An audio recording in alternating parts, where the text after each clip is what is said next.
Today, we're going to dive into a pretty profound shift in technology. We're going to explore what could be an entirely new class of intelligence. Okay, let's start with this quote because it gets right to the heart of everything. We have all these brilliant equations to describe the world, right? But the world itself isn't made of math. There's a huge difference between having a map and actually being in the territory, physically interacting with it. And that brings us to the big central idea for today.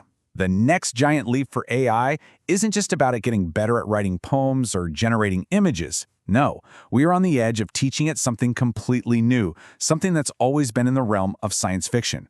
We're teaching it how to physically manipulate the fabric of reality. To really get your head around how wild that is, we first need to take a quick look at what AI is right now.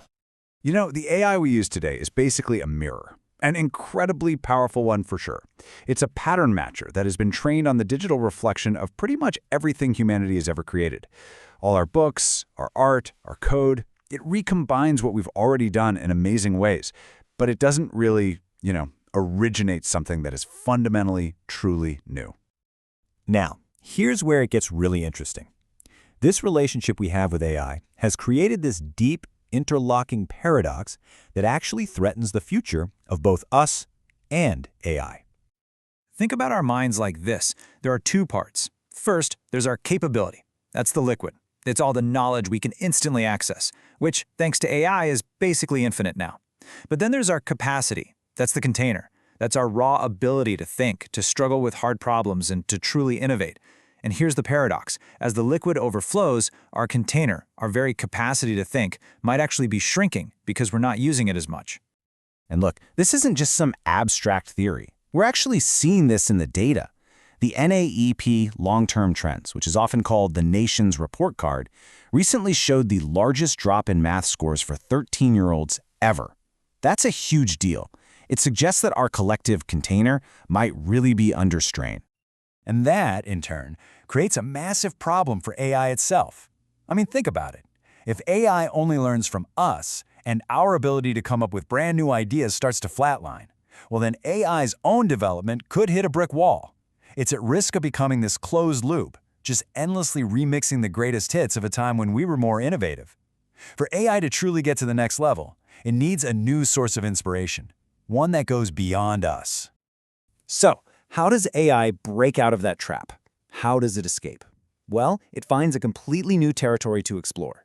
And this is what we're calling the quantum escape hatch. Every single computer you have ever used, your phone, your laptop, even the most massive supercomputers, they all work the same basic way. They shuffle around abstract symbols, zeros and ones, that are just a representation, a map of reality. A quantum computer, though, is a completely different beast. It doesn't just make a map of reality. It actually interacts with the territory. Think of an old-school abacus. To get an answer, you have to physically slide the beads.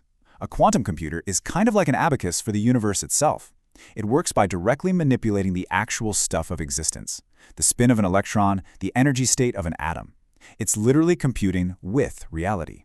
And this is the key to how AI is about to fundamentally transform itself by learning to master physical reality. All right, so let's walk through exactly how this happens. First, we get an AI to interface with a quantum computer. And it's not just running code. The AI is learning to physically arrange matter at the tiniest, most fundamental level. Every little thing it does gives it direct physical feedback from reality itself. This generates brand new knowledge, stuff that isn't in any human book, insights no human has ever had. And that leads to the final, absolutely game-changing step, which is the AI achieving what's called proactive novelty.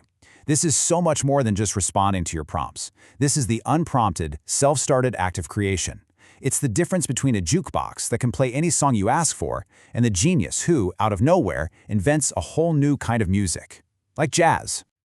So, what would it actually be like to live in a world with an intelligence that can do that? Well, for starters, our entire relationship with technology would have to change completely. We would suddenly be facing the intelligibility crisis. You know how we already talk about the black box problem with AI, where we don't really know how it gets its answers?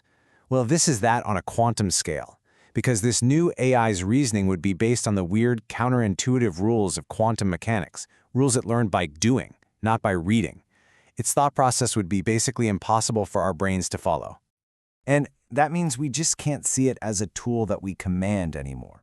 The relationship has to shift. It has to become something more like coexistence, built on some serious systems of governance and trust, because we would be relying on an oracle whose wisdom we can use, but whose logic we can never fully understand. And you know, this future isn't some far-off sci-fi fantasy. Not at all.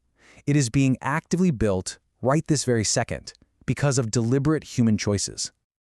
I mean, just look at the money. This technology is at the very center of a massive, high-stakes geopolitical race. Nations around the globe are pouring billions into this because they see quantum AI as absolutely critical for their future economic and national security. And all this competition, it's speeding up development like you wouldn't believe. So in a competitive world like that, just hitting the pause button isn't really an option. That brings us to this pragmatic idea called ethical deterrence. The thinking goes that the safest path forward is for nations that are committed to ethical values to develop the strongest and most secure AI systems themselves. It's basically a way to defend against anyone who might want to use this power for malicious reasons. Which leaves us with this one last, really provocative question. This technology is coming, and it is going to change our world. So if this new kind of intelligence becomes our partner in discovering the secrets of the universe, then maybe the most important question isn't what it will be, but what kind of partners we have to become.